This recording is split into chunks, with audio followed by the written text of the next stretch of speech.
March 20th, City of Portsmouth Economic Development Commission meeting. We do have quorum today. This meeting was rescheduled from our regular March 6th meeting, which coincided with a big winter storm that had a lot of local closures that day. Wanted to start off with a warm welcome to our new commissioners, Josh Sire and Jason Goodrich. It's kind of a official welcome, but I'm grateful what you've already done and your contributions to the commission back in the January retreat. Josh was able to contribute on the last EDC meeting, so it's kind of a welcome, but welcome again. Thank you. Double welcome. With that, I'll go to approval of our draft minutes of the February 6th meeting. Are there any corrections that folks saw there? If none, is there a motion to approve? So moved. Second. All right, second over here. With that, we'll have a vote in favor of approving the minutes. All those in favor say aye. Aye. And those opposed, nay. So the ayes have it, and minutes are approved as distributed. So today we have a guest, Deputy City Manager Carl Weber, presenting an overview of the resident area access parking program known as RAP. It was a great memo, thanks Sean, distributed for our previous March 6th meeting. I thought it was really informative. Hope everybody got a chance to read that. This is the what Carl's going to talk about today is the RAP Pilot 2026 and downtown workforce parking pilot on Parrott Avenue, which I'm calling RAP DW Triple P. You can use that. But it's the reason why I'm pointing that out is this is a next step in the first go around on RAP. I'm just going to let Carl take it from there. Welcome to the commission. Glad you can make it.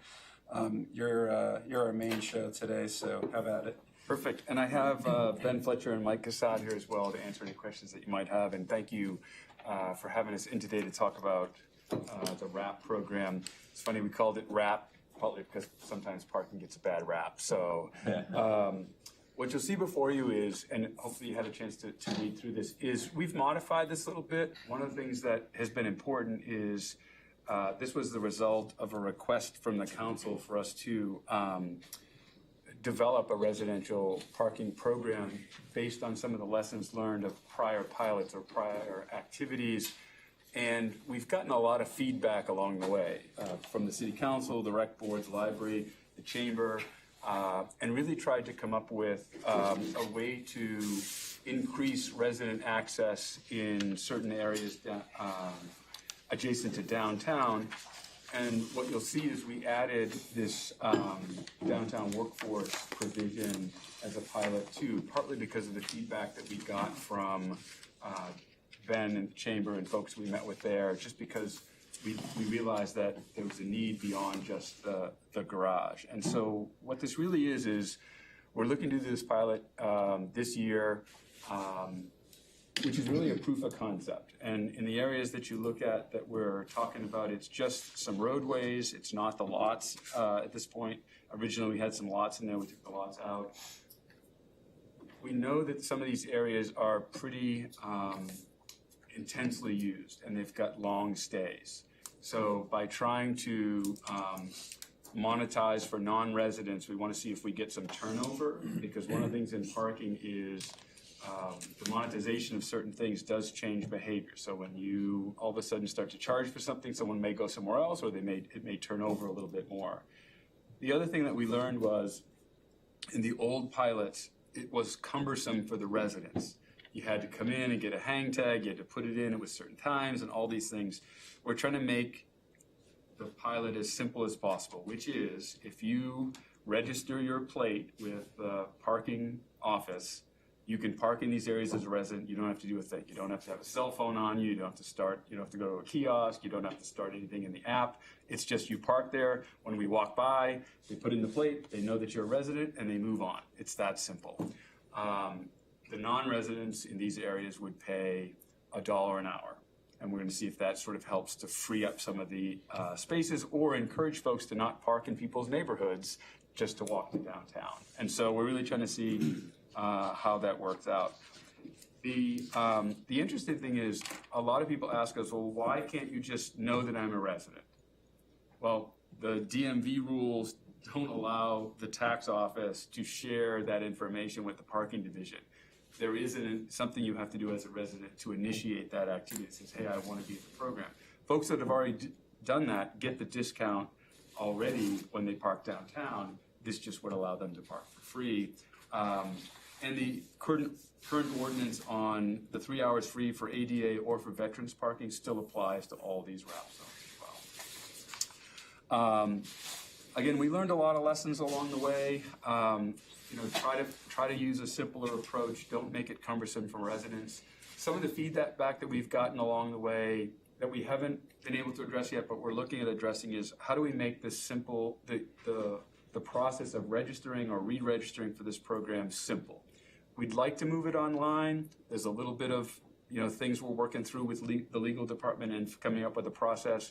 Ultimately, what we'd love to see is for both residents and for downtown workers to have an online process, something that you don't have to come to an office, you don't have to come to the parking division, but how do we make that really simple for folks along the way? The financial analysis of this, one of the things we want to make sure is that a pilot sort of pays for itself. We think that there's an estimated cost of about $2,100 a month, but we're going to get revenue of about $5,300. That we hope there's a net gain of about $3,000. Why do we want to have that? Well, we know that once we start this pilot, we're going to meet quarterly and report to the council and to PTS about how is it going, what do we see? Do we see other neighborhoods now starting to feel some pressure? We're going to want to expand that, and expansion might not always generate a lot of revenue. We want to make sure that there's enough revenue to cover the enforcement if we expand this into multiple areas. A lot of people have asked about, okay, how's this going to work? Let's go back to the council. There's ordinances involved, so there'll be public hearing, lots of time for public input, but also lots of time for education. In these zones, there'll be lots of signs. We're going to have flyers and announcements in the newsletter, online, social media, and leading up to it, we'll put a lot of flyers on the cars that are parking here so they know that it's coming. And then once it starts, we'll do a lot of education before we start enforcement. So it'll be, okay, hey, you parked here, but you didn't pay. You really should, and here's how it would work. And so we're really going to make sure that people can walk through and understand this. And so if you look at the maps that are there, it's Parrott Ave. You'll see the Gates, Hancock, and then if you look at the next map as well, that's the neighborhood over by the Foundry Place. And then if you go a little bit further, you'll see that part of what we've wrestled with was a lot of the downtown workers use this area. They use the lot there. They use these roads. So feedback we got from some of the businesses there was folks who work in the service industry on this side of the city, it's a long walk at night all the way down to the Foundry. So we said, okay, how can we try something outside of a garage? And if you're not familiar with the garage program, essentially you can buy stickers, 20 stickers, $3 a piece. And so you go in and up to 10 hours, you put the sticker on the ticket and it sort of, you get back out of the garage.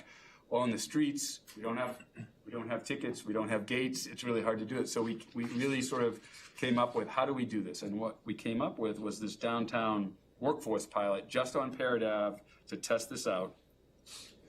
Because you can sort of geolocate that area, right? And folks would come in and register to be part of the downtown workforce program, and they can initiate a session in the app at 30 cents an hour. They still have to pay the 35-cent fee for the first hour, but then it's 30 cents an hour. the benefit is it really mirrors what we're doing at the Foundry Place, but it is only for the hours that they use. And so for some people who might come in and then they might only need 3 hours to get to the port when enforcement stops. Now they've only paid, $1.05 or whatever it turns out to be. So it's really an economical way to try this out. The proof of concept here will be really interesting because if this works, and we'll get a lot of data along the way, we might be able to expand this to other places. Because the real pressure is when you look at all the stats on parking, you look at the parking studies, we just don't have enough parking, right? And everything we're doing is just managing limited inventory. So you've got to encourage some turnover, you've got to encourage things to happen. So there are spaces available for businesses, there are spaces available for workers, and for anyone that needs them. This will help us, try to find other areas where this might work. The other reason why we really want to do the pilot is you get to study things, right? Because right now it's all hypothetical. Will this work? We hope so, but we're going to have some real data. And if it works, you might see other neighborhoods say, hey, can we be part of the RAP program too? Hey, here's a street that might work for some more downtown workforce. And we're really going to make sure that we've got some good data to make some good decisions. And then, what becomes permanent, what doesn't, we're going to learn a lot along the way. So any feedback that you have, we welcome that. One of the things I say about feedback is all feedback's a gift, and so we've gotten lots of gifts along the way. One thing you realize is touching parking is an interesting topic, and so, but we think that we've been able to refine this down and offer something a little different than what we thought of originally. A little more focus. We went to PTS. They appreciated that we had taken the feedback that we got, narrowed it down, but also thought of this other approach with the downtown workforce. And so any thoughts, comments, we welcome that along the way. I'd like to open it up to discussion and questions, kind of open discussion, questions for Carl, and I'll start off with one. So we had talked earlier about the kiosk requirement and the kiosk expansion program.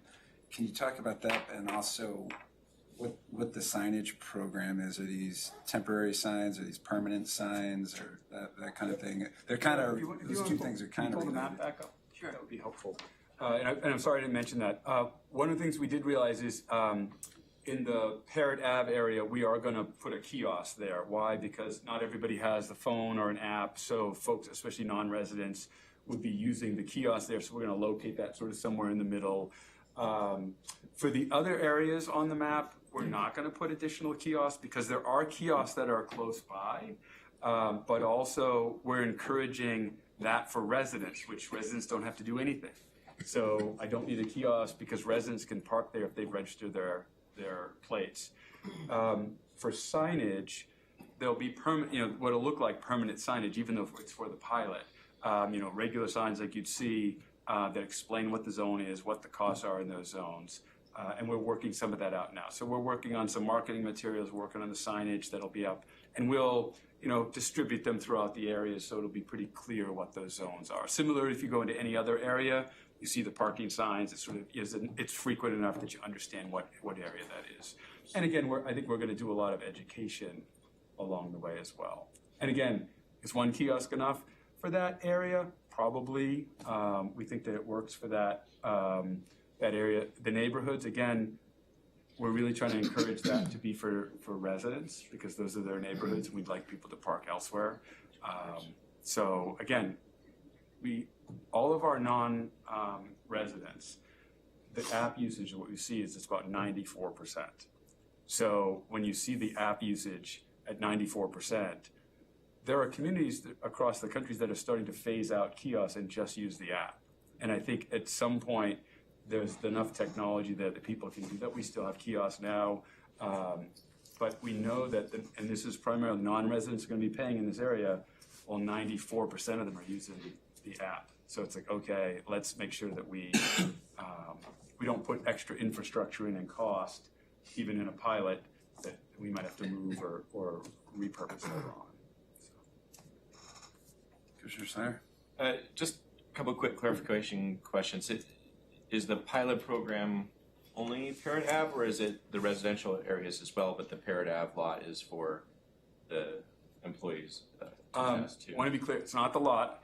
Not the lot, Yeah, it's so, the street. So if you go back, right here, the Parrot Ave is the downtown workforce pilot, Yeah, which overlaps, if you go back, so it's gonna do the streets in the residential areas as well. for as the- well. And Parrot Ave is also for residents. Got it. Yep. Okay. So there's a little overlap. We put it in two different colors, so you realize that Parrot Ave is sort of dual purpose. It'll be both RAP and this downtown. So- What did you call it? That PP something? Yeah, it's the Trademark. RAP DW triple P. So my follow-up question, which is very timely because I just got my application to become a resident because I have to register my car. Currently, to do that, you have to do it when you turn in your vehicle registration. So what's the process that's changing for our residents to be able to become in the system? Because right now, you wouldn't be able to do that. That's a great question. They give that to you when you register your car, so you know that it's available, but people can do that at any time. Okay. So, and they can do that at the tax office, or they can do that at the parking office. Okay. Get into the program. I want some feedback on the form because it seems to suggest otherwise in the form, which Okay. was what was causing my confusion, and I think Yep. that would be great for sorting that out. I just want to clarify, so Parrot Ave is no longer 72-hour parking in this program, is that right? It still is. Parent Avenue is unchanged. There was a discussion early on about considering all sorts of things. At this point in time, Parrot Ave The Parrot remains Ave lot. unchanged. No, The the lot, Parrot Ave Street street. right now is 72-hour parking, isn't it? It is. Yeah, it's All, where the all, van all lights city park. streets, unless it's otherwise posted as, usually it's less time, it is considered 72 hours. So you are correct. it So will if you want to change. park there during this pilot, you're going to pay $1 an hour for 72 hours? If you're a non-resident. If you're, I mean, you can still park for 72 hours. You will just pay $72. Is that right? For a non-resident? Yeah. Okay. Just to follow up on that, so are there starting and ending parking times during the day, or would it run for literally for 72 It's the same, what's the It'd be enforcement hours. enforcement okay. hours now? 9 a.m. to Yeah, 9 to 8. 9 to 8, so it wouldn't be Okay. 72, so it would stop at Okay. the night, yeah, okay. Yeah, so we haven't changed the enforcement hours, so it's still the, 9 to 8? 9 to 8, okay. So if we look at your outcome, so proof of concept has to have a target outcome, right? And you have measurements to be able to get to it. Workforce parking isn't mentioned in your target outcome. So what are you looking to measure for workforce parking, and how will you know that this program will be successful? It's if I read it correctly, it's does monetizing non-residential parking lead to more residential parking? What's the workforce impact there? Yeah, we're trying to come up with the metrics of what we want to measure. I think success is the fact that we see folks actually using it, and so we know that it works outside of the garage. And so I think it would be nice to see a significant number using that area. So some percentage Some of percentage. non-residential workforce parking in those target areas. Absolutely. And I think, some would be great, but I'd like to see, it'd be nice to see if we can track that it improves over time of the pilot, that we get to a substantive number to know that it's being used by the downtown workforce. And will you track this in combination with workforce parking utilization in other areas so that you can see how it connects to the larger ecosystem? Is that part of the goals? Absolutely.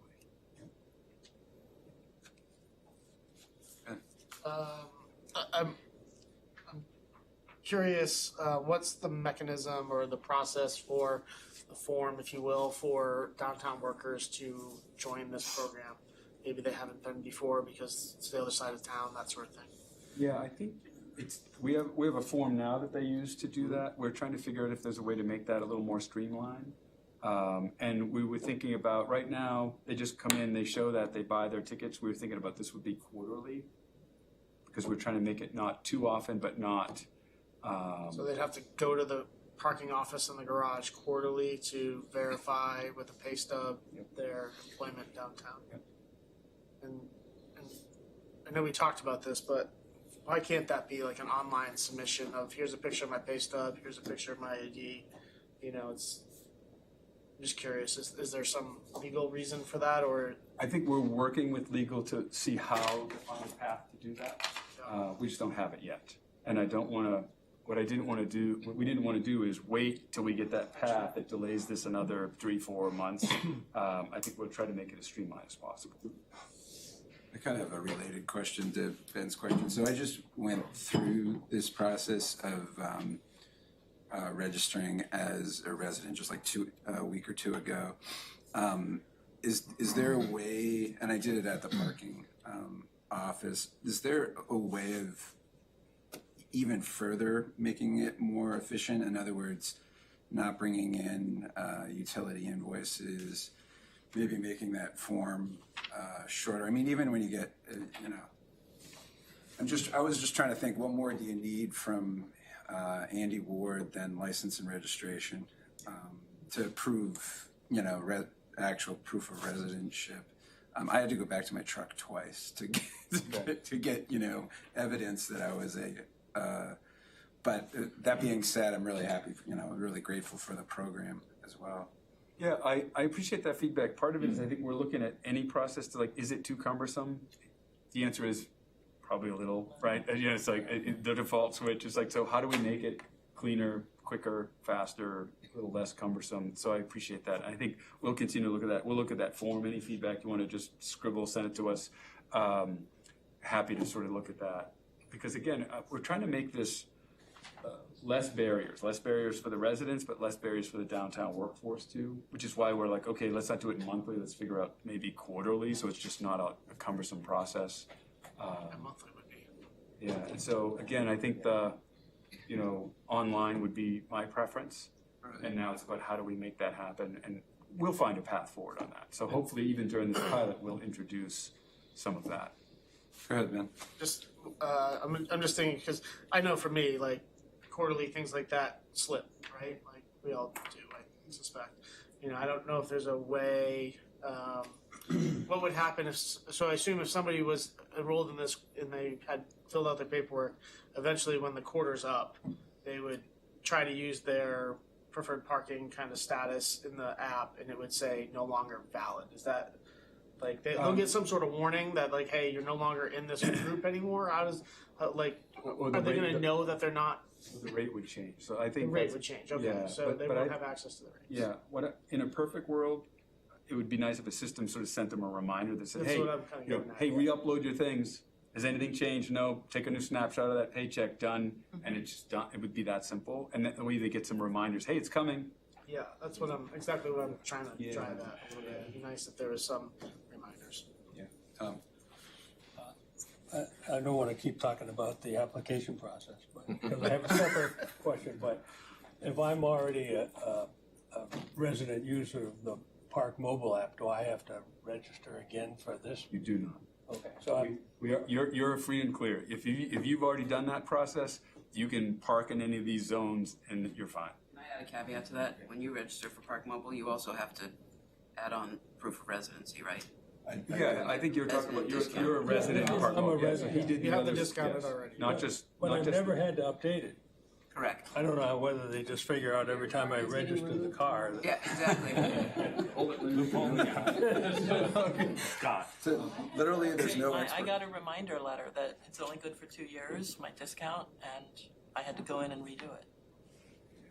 That was my understanding as well. I was going to make the same comment. Yeah, and you get an email with a lot of room in there, like 6 weeks or something. Right. But to the city manager's point, I think it's important to know that there's I got the app and then I registered for the resident discount. Those are two separate functions, and it's really, the app's easy because anybody can download it. It's just a matter of, the resident discount. I procrastinated about a year. So, may I ask my other question? So I'm trying to figure out, so this program is intended to benefit the residents who don't work in the city, as well as the workforce of the city. So I'm thinking about the yellow zones over there in the Hanover, in the Foundry Garage, Hanover Street area. And if you're a resident and you live somewhere and you commute into town to work, does this incentivize you to do that, to park in one of those yellow zones instead of going into the garage? It may. Will you be able to track that, or But how they do you- can park in these areas for free now anyway. We already do. You already do. Yeah. So, one of the things you realize with parking is anytime you touch anything, it has consequences that are favorable and then unintended ones. So I think part of it will be the study of, do these neighborhoods become more full or less full? Right now, anecdotally, we do counts. We see a lot of non-residents parking in some of these areas. So it's like, okay, well, we know if we monetize it, at least they'll turn over a little bit more, so that might free up some spaces. We don't know what the other effects will be, but they can park there now. Yeah, I mean, I'm just wondering, I understand the goal. You will be able to track that, and come up with some data on that at the end of the pilot period, or? We'll be able to know sort of how many residents are parking there, and we'll do counts and data along the way, and then study it to say, what did we notice? What did we see? Jason, did you want? Yeah, the non-resident workforce parking pilot. Obviously, adoption will be driven by awareness. What's the communication strategy around that? So, flyers on cars, we're gonna get some information to the chamber as well, that they can get to the businesses that have the workers that work downtown to make sure they know this is the process, it's easy, here's how it works, here's where it is, just to see if we can raise some awareness for that. We have tenants, some of them are not full residents, they were only here 4 or 5 days out of the week. They permanently live somewhere else. Can they be part of that program at all? I mean, they're paying rent, but they're just not registered here. Their cars aren't registered. Their cars aren't registered here, but they have utility bills here. We've always gone up on vehicle registration. That's a great question, though. Let me, so they rent here, but they're only here temporarily? That also comes up with people that Okay. maybe have a second home in Florida and their car's registered in Florida, but they're here, May to October. That's been something that's been brought up. Yeah, I appreciate those, and we'll think about those and see if there's something we can do. Yeah. Councilor Blair? Thank you. And thank you for all the work that's been done. I know there's been a lot of work done on this. And any change is really hard. We've always said that. Is there any plan to monitor like the area around these areas? As you said, you change one thing, it's going to change everything. So this might, using the Hanover, all of a sudden if everyone's parking, down Brewster, Langdon, Dover Street or something, I'm just, I know, spent a lot of time at Leary and the Little League fields there and everything, and people will just park Rockland Street, Sherburne, Oilman, Kent, and then walk down the hill, instead of parking on Parrott now. Half the guys would park on Parrott, half the guys would park on there. Now everyone will just go there. So I don't, and I know whenever you draw a new line in the sand, the problem kind of goes to that other side of the line. But I didn't know if there was any. I think we'll study the effects around these areas as well. And if there needs to be an expansion, we'll bring it back to the council and say, hey, this is what we noticed. I think now it's been successful here, but it's pushing some things into these neighborhoods. Let's address these as well. My other question. Just to add to that, we're taking counts now. Yeah. Okay, cool. For pre-existing counts before the program starts, baseline counts, and then we'll have a baseline to check it, what the changes are. We're in the doing surrounding areas. We're doing the old MVP zones. Entire and- West End. And the area over there by Hancock and Gates. Okay. Awesome. Thank you. And my only other question was, I know you mentioned the quarterly thing. If that could be changed like 6 months, because people, I'm just picturing like July 1, everyone's gonna go re-register, and every downtown worker is like, what? And then half my staff's gonna come in and whatever. Well, that was my point. Yeah, and they're all, 16, 17. They're not really on top of this kind of stuff. They don't even know what a quarter is, We recorded it. Yeah, true. But we either have seasonal workers or we don't have seasonal workers. You know what I mean? Like work in Portsmouth is very 6 months or 12 months. You know what I mean? Majority of people, but just a thought. Yeah, we can think about that as well. I think the reason it was quarterly was there's some turnover in those industries, and we wanted to make sure that we were staying on top of it. But we can certainly take a look at that. Question relative to Paradav. So I used, for 10 years I worked in the Vaughan Mall, and I used Paradav almost that entire 10 years to park. When you were doing your study and initially looking at streets, is there another similar road on the other side of Portsmouth that may want to have a more extended hours, like a 72-hour model that's like Paradav? I think Paradav is going to be the best avenue for this pilot program for the workforce. I think is a great pick. But I'm just wondering if there's another one, or if anything came up in your studies that suggested that. In other words, changing an existing short-term parking to a longer term and providing for workforce parking. I think, when you think about the heart of the downtown, we've got the Foundry over here that's got downtown, and there was something missing on this side. Right. So we're trying this. We're not opposed to thinking about others down the road, but we want to see, does this even work? Does anybody register for it? Does anybody park there? If we see that it's a success, let's say it's really successful, the numbers are 70% or whatever it turns out, we might say, okay, clearly this resonates. Is there other places that work for that? And we're open to studying that. Yeah. This was just once we met with the chamber, we heard the sort of, hey, it's great that you have the downtown workforce, but it's pretty far away. And we thought, okay, Paradav is the logical place to try it. Absolutely. And then see, what do we find? What does the data tell us? Can I add to that a little bit? Ben and Mike, even pre-Carl, we've been talking about the success of the Downtown Worker Program and how it's really outlived its success in Foundry. It was placed in Foundry to enliven and bring people to Foundry. We don't need that. We don't have that issue anymore. So we've been talking about ways to support and grow the Downtown Worker Program outside of Foundry. So Paradav really is step one. We are actively discussing other opportunities. I don't know if we're ready to go live with them yet, but we need more. Yeah. Another great thing about Paradav is it should be providing a lot of data. There's a lot of spaces there. It should give you guys good With a lot of feedback. users. And a lot of A lot of users. competing interests. Yeah, I think that's a great opportunity. And the challenge of the pilot was, do you go big, do you go small? We've just, after all the feedback, small and, data-driven will help us then do some future expansion. And I have a sense that, this will start, we're hoping to start around July 1. We'll get the summer, which really helps us understand sort of what's going on. My sense is it will, by the end of the year, it might expand a little bit more, just because I think we'll get some good feedback. Do you plan to track the industry that the workers from? I would be interested if it's resident, workers or restaurant or city staff. It might be interesting to see utilization. They have to be hourly employees is the one stipulation. Okay. So it'd be likely a mix of retail and restaurant would be, I guess. Down there, the middle school employees have largely middle school parking opportunities.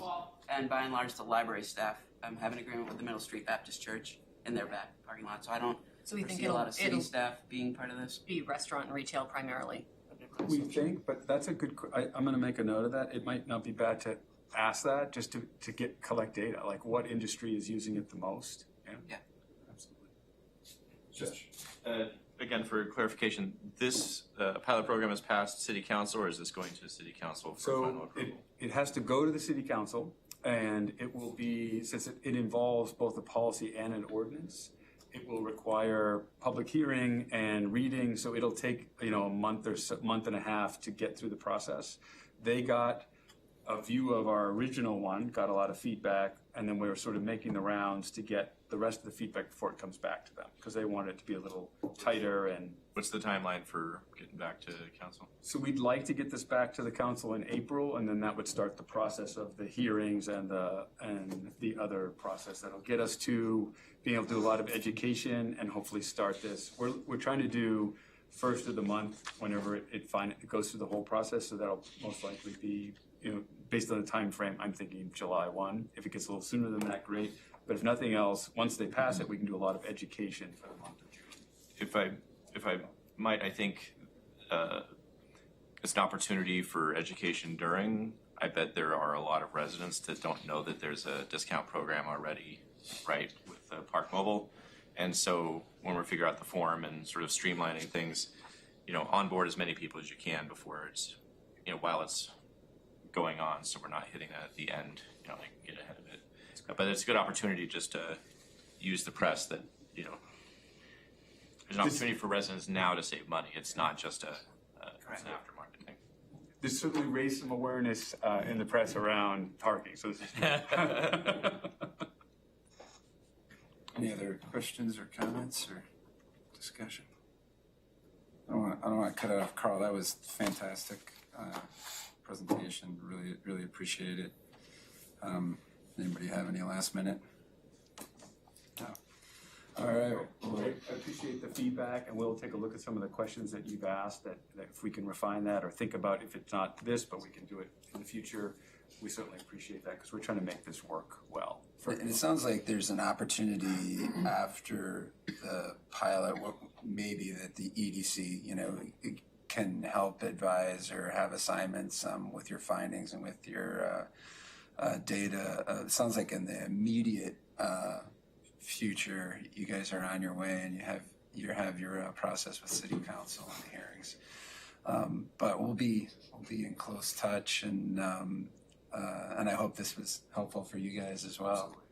Well, great. Thank you so much. Thank you. Thanks, Carl. Thank you. Thanks, Ben. Thanks, Thanks, guys. Mike. Thanks, Ben.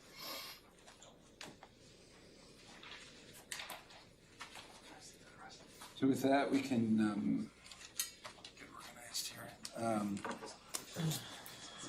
Move on to our City Council day with Councilor Flynn and Councilor Blaylock. You guys can arm wrestle who talks first. The only thing I had was that it had come up in the agenda in the council meeting. The park had done their annual report that people might have seen. There was a specific item around future advancing economic development, so I got sort of set up trigger. But it's around public art in places that will generate tourism. All the benefits of public art in places, social media, marketing type things, and so I just wanted to make a note of that. The report was really extensive, and I don't know if folks saw it, but they're doing amazing work. So that was the only thing I really had.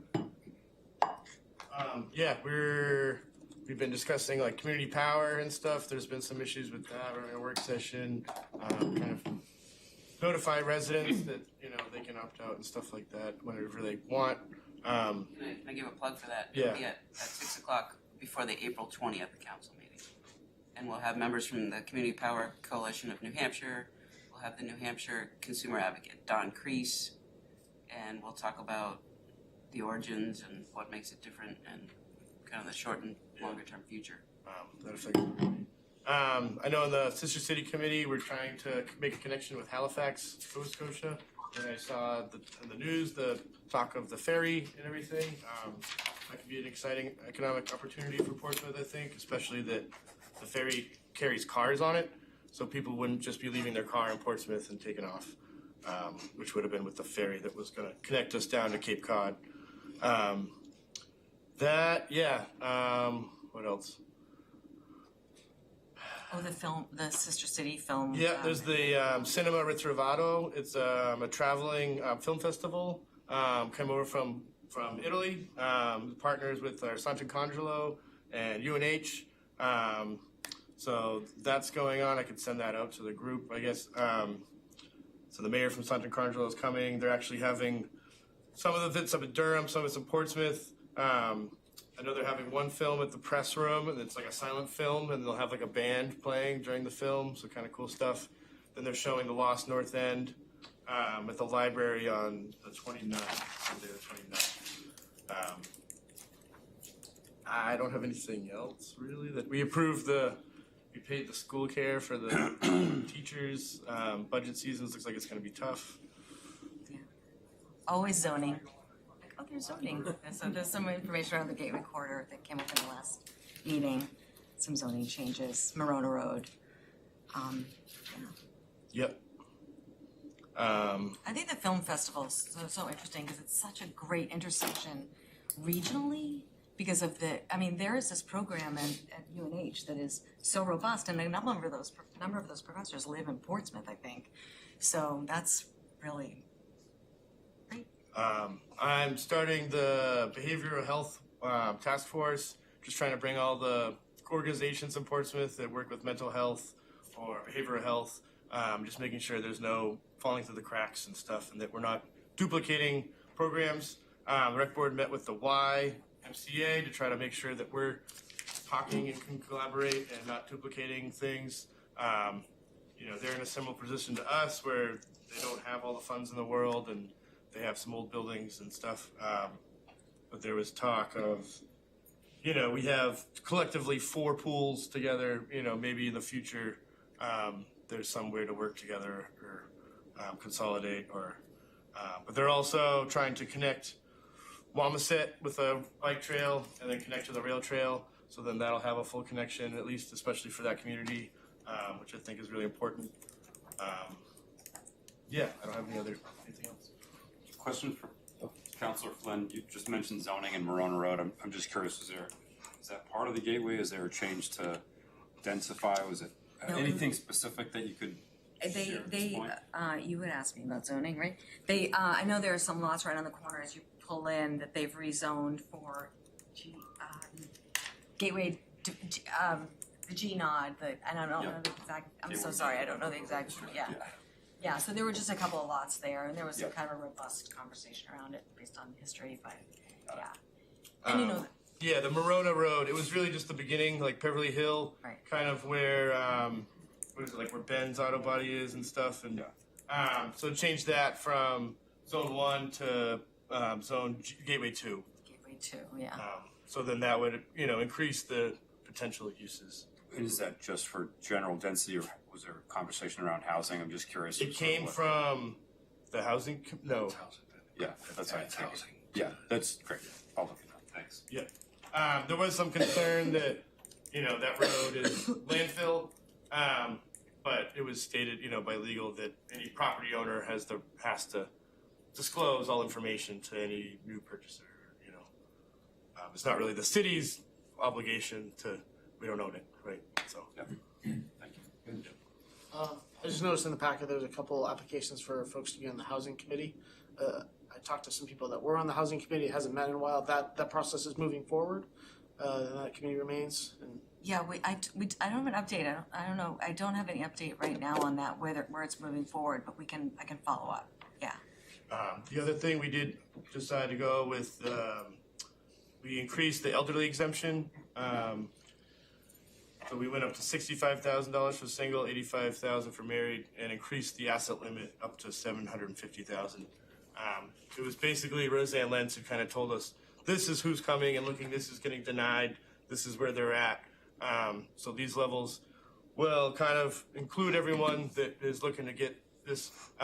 Most people are over 80, it adds $30 to everyone's tax bill, to cover that. Someone's got to pay for it. That was about it. Did I miss anything, Karen?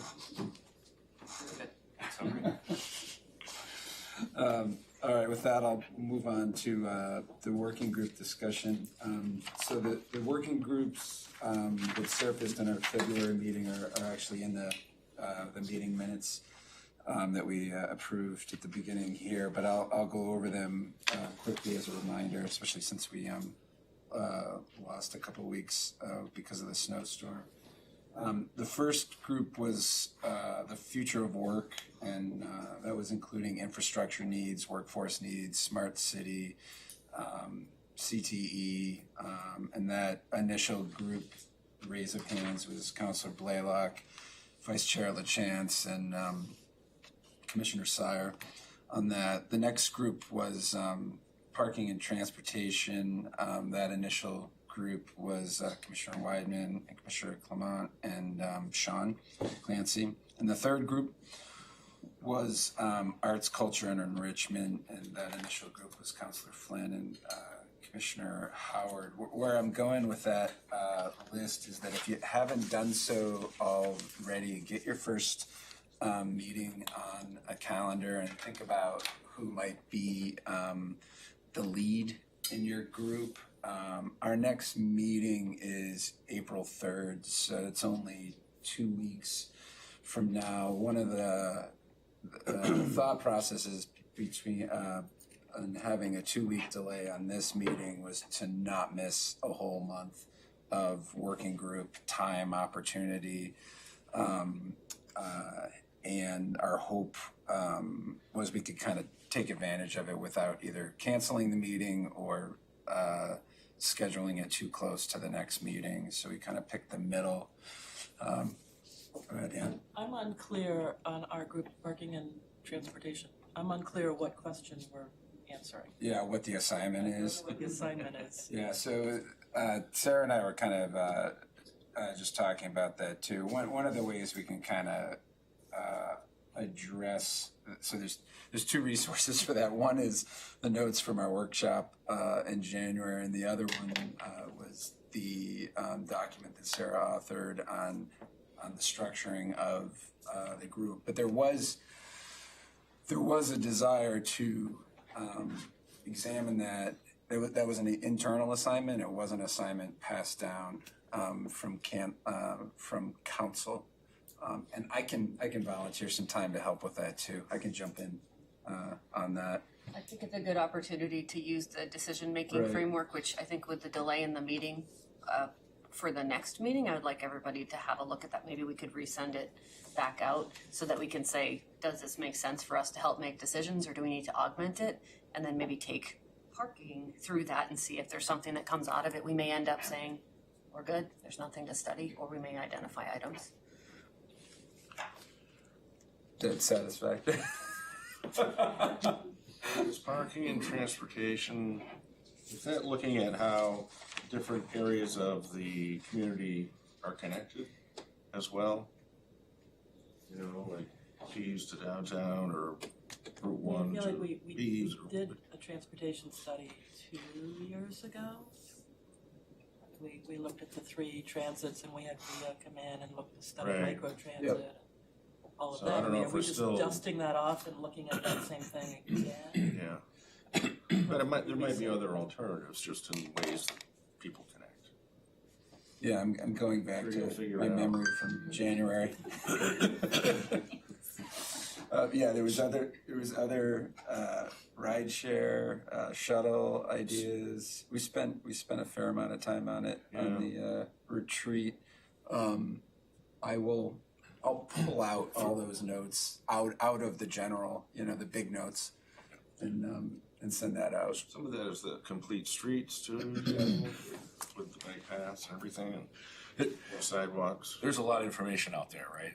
If you look at the parking study that was done, if you look at now There's the a lot RAP that city program, staff if you has look at already done. there's now, I think, a new committee for bike ped. The bike ped. So there's a lot that, it might just be looking at that to see if there's something, right? Because and there's also a commitment in the future, if it's funded, to look at what the city can do to expand its relationship with Coast, connecting people. So there's a lot out there. I would just caution the group to see what's going on before starting a whole nother body of work that other people are doing. Yeah, part of this structure that Sarah had outlined was there's a discovery period, but part of that discovery period is making sure we're not duplicating efforts as well, and that's got to come from the group, come from the working group rather. So we're kind of relying on the group to kind of self-discipline, self-police that work. Phil? Just gonna say, maybe with this morning's conversation, and obviously there's gonna be some data coming out of that later in the year, seems sort of an overall review of capacity, especially with some of the development ongoing and expected in the North End, just from a, future planning, and future work, there's probably some intersection there, but I just think, sort of leading to, do we have enough structured parking, and over time, making sure we're watching those things, and there's probably not much to do now, but we know that's not a quick process either if there's expansion potential. Just to Bob's point, there's a section in the master plan talking about connectivity, connecting different parts of the city. So that'll be coming out in the master plan. Just to add to that, Karen can clarify this, but I believe there was a sum appropriated in the last capital improvement plan to start the process of studying the third garage location, et cetera. And Correct. that's gonna be a multi-year project. It also includes a component to study transit link. Expansion with it, what more we can do with Coast, right? That was, came off of the micro transit and moved over to, let's look at our Coast relationship. Which we had a meeting with Coast this week. Have any other? Just to clarify the ask, the expectation is that everybody is going to get together in those groups and we're gonna have report outs from each one of those groups in the April meeting, correct? Correct. Okay. And I'll be following up personally with each group as well in the next couple of weeks. And we'll send out that decision-making structure too and get clear on the assignment being self-assigned or council assigned on that. I'm gonna send out to the future work group, Pearson just did a pretty expansive study around the future of work and looked at research around the World Health Organization with demographics. We were talking about it yesterday briefly, and it's super informative. And I think every college and community college in the area is thinking about this too, that gap between schooling and career or work. So I'll send it over. I don't know if I sent it to everybody or just to you when you want to distribute it, or to the working group, but. Send it to me. Yes, thanks, Sean. Okay, Sean, great, thank you. Should there be any more discussion from the other two working groups, or are there any questions on that? If there's not, I'll kick it over to Sean for his I update. just didn't know if anybody who wasn't here had wanted to take an opportunity to join a working group. Yeah, after reviewing, from last, so we have, I would kind of like categorize it, we still have floaters, people that aren't on a working group. If one of those three is appropriate, or if you have a idea for another working group, let me know. Right now, we're running with these three, but yeah, open invitation always on that. Thanks, Sean. You want to launch in with your update, Sean? Your office? Sure, it's a little general and outdated from 2 weeks ago. Let's change the date. No, I've been sharing a lot of just macroeconomic data with the core group here at City Hall. Things were going pretty well. For example, retail sales are up a couple of percent nationally through the end of February, but I do believe things have already changed. So I don't want to back off of any of those macro numbers, but I'll just share there's a lot of public art and arts and cultural commission follow-up going on that's taken a lot of my time here during the, I'll say, slower business time. But I have received a couple of interesting requests. Someone who wants to open a new market down on, specialty market down on Lafayette Road, which sounds pretty interesting. They're very excited, talking to me about how they and many people they know drive to Massachusetts to get the products they need. So he's like, I'm going to open a market. So more to come on that. It's still under wraps, but also working with the owner at Read More Books down there towards the bridge. They feel that not enough people know that their businesses are there, so they would like to. They're proposing a block party sometime in early June. I'm trying to keep them away from other dates that are full of things, but so more to come on that. But it's similar to the Westival effort. Right, the West End felt like people didn't know what was down there, so they pull together and they do a little party in the summer.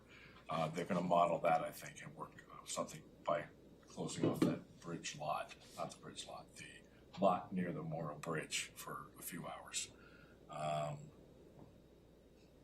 Yeah, other than that, Karen mentioned we had a meeting with Coast to start talking about what we can do. Just a reminder, I'm the city rep on the Coast board, so I'm pretty dialed into what they're up to. And that is my update. Thanks, Sean. Ben, you want to do your update? Sure. Yeah, so just a few things. This time of year we're looking forward to a busy tourism season, we hope, to come. So we will actually be making a trip up to Montreal to convince Canadians to come down and visit with us this summer. And going to an outdoor adventure travel show there in 2 weeks. But we're putting together all our harbor guides and maps and things like that to prepare for the season right now.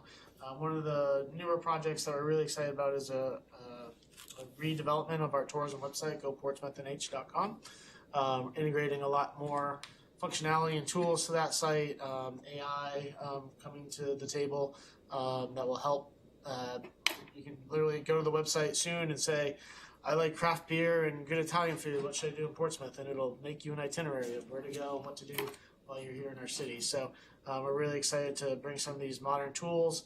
So that's to come. That'll likely be public this fall.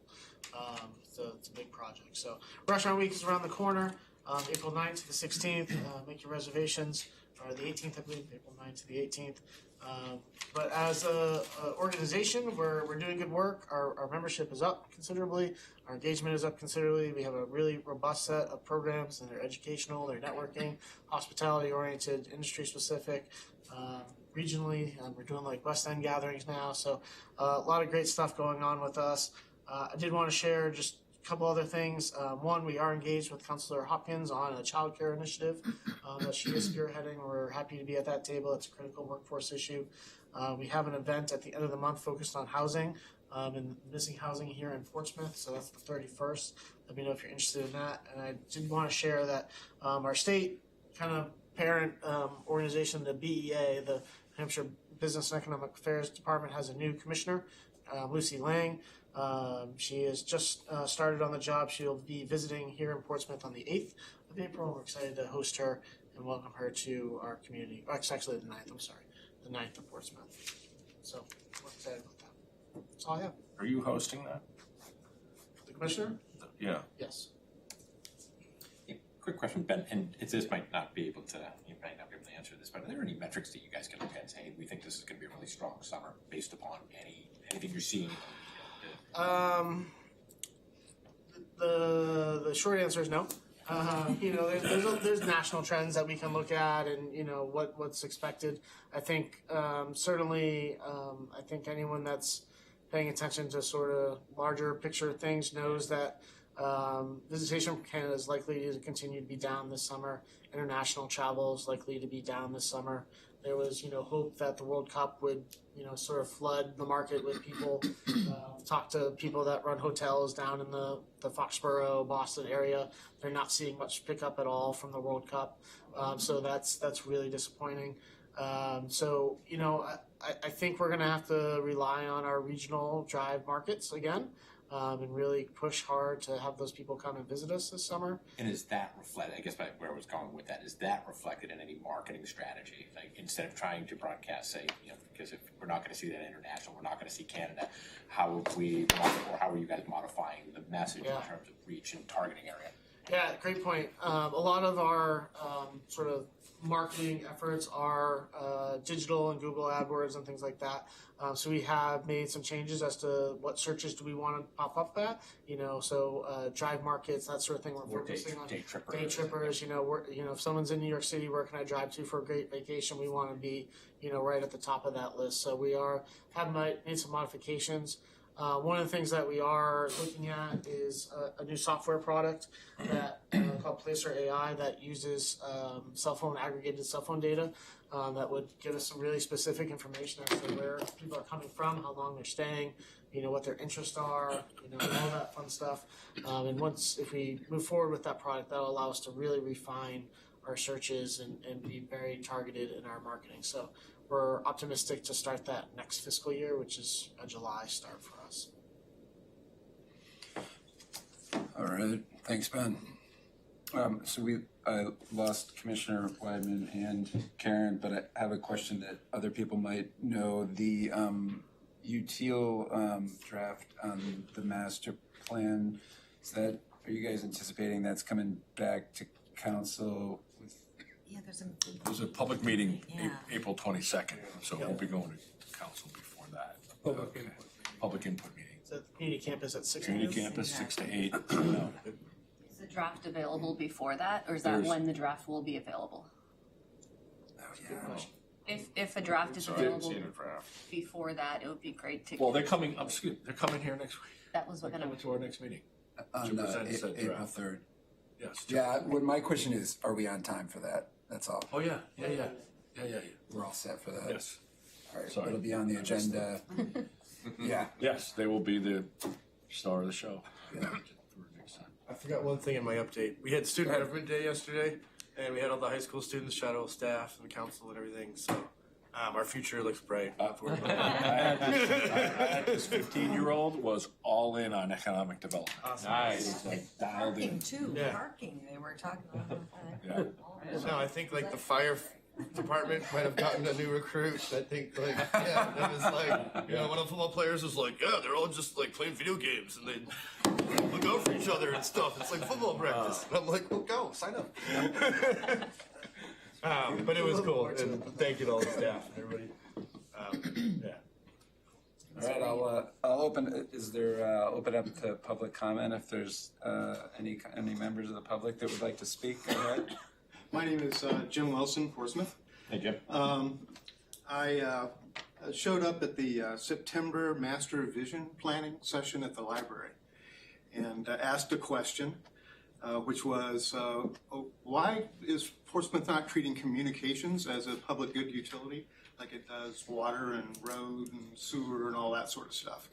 And the reaction I got was, great question, never been asked. So I'm kind of making it my little mission to ask that question. I can speak to that. So we mentioned the future of work working group, and part of that is critical infrastructure that we need to support businesses and residents, and communications is part of critical infrastructure, wireless, cable, all of that. So I expect that to come up as part of our working group. So I was looking for some forums to continue that conversation. And so I went to the Broadband and Cable Commission and asked that question. And they said, great question. So why don't you apply as a commissioner, or there was an alternate commissioner available. So I said, sure, I'll go down and put in the application. Jim, can I just ask a clarifying question? Sean Clancy, Economic Development here. Yep. So are you asking why the city doesn't treat communication like a utility? Yes. And be the provider? I'm going to open that question. If that doesn't necessarily have to be the answer. In the same way we don't, we're not providing electricity, for example, except for the community. But, so to open up all the options, but to put it as a central planning question, zoning and all that sort of question, future of work question. Just be thinking about, talk about communications as much as we talk about cars. And for what it's was it Jim? Yes. For what it's worth, Jim, I think maybe not worded that way, but it has been a topic that's come up when broadband was a new thing, right? And we're like, why don't we have broadband? Why isn't the city, do we take control of this if we don't have providers coming in? And there have been studies of different kinds for different components of what we consider communications and how it's being served. We did that for cellular service before it was 5G, right? Like the topics come up periodically over time when someone has felt like we're not being served, we don't have options for cable, or we don't have options for this or that, right? So I think it's appropriate to ask the question periodically and kind of get a pulse also to what do we want out of this. Well, I don't ask the question, do we need roads? Right. Periodically. Yeah. All right. So I guess that's my fundamental point. Yeah, and to your point, all the infrastructure under those roads, water, sewer, all those things, we don't ask about that, we just do it. We do what needs to be done to maintain a level of service. Right. Sure. So that's my that question. So I'm just, again, looking for forums to have that conversation. Do you have a motivation for that question? Is there something that you see as lacking, or is it communication about communication that you're just not seeing? I've been in the industry for a long time. And so I was introducing myself, but I was the initial product manager for cellular video. So if you watch video on your phone, I worked for the company that invented that sort of stuff, and we ran all those services for the cellular companies. So I put that infrastructure in network at Sprint. We ran it as an outside provider for Vodafone and AT&T and Verizon and all that sort of stuff. So I have a particular view on that. I was also product manager for a product that was collaborative infrastructure for communications before the internet was invented. And that the internet has been trying to catch up to it for about 40 years now. So I have some particular views on how important communications is and how it's been bifurcated in many, many ways and monopolized in many, many other ways. So I think having a residential access to a robust, equitable, resilient, and global communications infrastructure is a core economic development conversation. Do you have an example of another community that has taken on the model you envision? I'm reserving my comments on the model because I think there's a lot of value to having the conversation before talking about a particular model. Now, having said that, I think there's a lot of regulatory infrastructure that can be put into place to make those conversations easier going forward. So I've been talking to folks who've been involved in exactly those sorts of things. The people that did the original public internet access for a library in the United States was done in Cambridge, Massachusetts. So the people that did that, I've been talking to. The people who have ran programs at Harvard University for strategic communications infrastructure for local, state, federal, and global business at Harvard University, even talking with them and all that sort of stuff. So there's many examples of many different models. So I think having a conversation surrounding that sort of stuff would be interesting, if nothing else. Thanks for your comments, Jim. I think Sarah, who just had to leave, would be a good person to connect with after this meeting as well. She's in cybersecurity and is much more up on that level of tech and community. And she's also sympathetic to what you're saying as well. But thanks for joining. And did you go through with the application for? I'm not on the website yet, but yes. Okay. So I'm the alternate commissioner. Excellent. I don't get a vote. That makes me the ambassador. Well, thanks for coming today and welcome. So our next meeting is April 3rd, and Util will be on the agenda. Happy spring, everyone. That starts in 1.5 hours, and I can entertain a meeting to adjourn. Second. All those in favor? Aye. Opposed? The ayes have it. We are adjourned.